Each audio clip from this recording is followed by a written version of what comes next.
ನಮಸ್ಕಾರ. ಇವತ್ತಿನ ದಿನ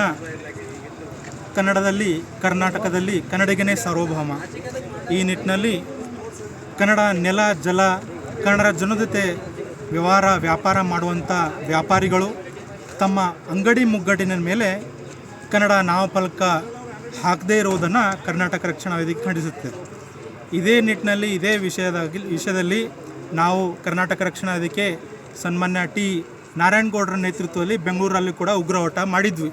ಈ ಹೋರಾಟದ ಪ್ರತಿಫಲವಾಗಿ ಕರ್ನಾಟಕ ಸರ್ಕಾರ ಮಾನ್ಯ ಮುಖ್ಯಮಂತ್ರಿಗಳು ಸುಗ್ರೀವಾಜ್ಞೆ ಹೊರಡಿಸಿದ್ದಾರೆ. ಫೆಬ್ರವರಿ 28ನೇ ತಾರೀಕು ಎಲ್ಲ ಅಂಗಡಿ ಮುಗ್ಗಟ್ಟಿನ ನಾಮಫಲಕದಲ್ಲಿ 60% ಸ್ಪಷ್ಟವಾಗಿ ಸ್ವಚ್ಛವಾಗಿ ಕಾಣುವಂಥ ದಪ್ಪನೆ ಅಕ್ಷರದ ಕನ್ನಡದಲ್ಲಿ ನಾಮಫಲಕ ಕಡ್ಡಾಯವಾಗಿ ಬಳಸಬೇಕು.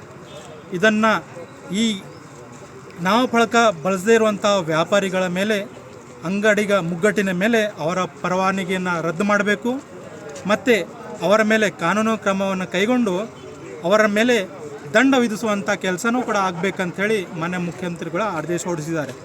ಇದೇ ನಿಟ್ಟಿನಲ್ಲಿ ಇದೇ ವಿಷಯವಾಗಿ ಕರ್ನಾಟಕ ರಕ್ಷಣಾ ವೇದಿಕೆ ಚಿಂಚೋಳಿ ತಾಲೂಕು ಘಟಕ ಇವತ್ತು ಜಾಗೃತಿ ಅಭಿಯಾನ ಹಮ್ಮಿಕೊಂಡಿದ್ದು, ಇವತ್ತು ಪ್ರತಿಯೊಂದು ಅಂಗಡಿ ಮುಗ್ಗಟ್ಟಿನಲ್ಲಿ ಹೋಗಿ ಕನ್ನಡ ಬಳಸಿ ಎನ್ನುವಂಥ ವಿನಂತಿಯನ್ನು ಮಾಡಿ ಮಾನ್ಯ ತಹಶೀಲ್ದಾರರ ಮುಖಾಂತರ ಜಿಲ್ಲಾಧಿಕಾರಿಗಳಿಗೆ ಮನವಿ ಪತ್ರ ಕಳಿಸಿದ್ದೀವಿ.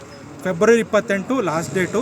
ಇದನ್ನು ಮೀರಿದವರಿಗೆ ಕರ್ನಾಟಕ ರಕ್ಷಣಾ ವೇದಿಕೆ ಎಚ್ಚರಿಕೆ ಗಂಟೆ ಕೊಡುವಂಥ ಕೆಲಸ ಮಾಡುತ್ತೆ ಅಂಥೇಳಿ ಮಾಧ್ಯಮ ಮುಖಾಂತರ ನಾನು ಇಷ್ಟು ಹೇಳಿ ವಿನಂತಿ ಮುಗಿಸ್ತೇನೆ.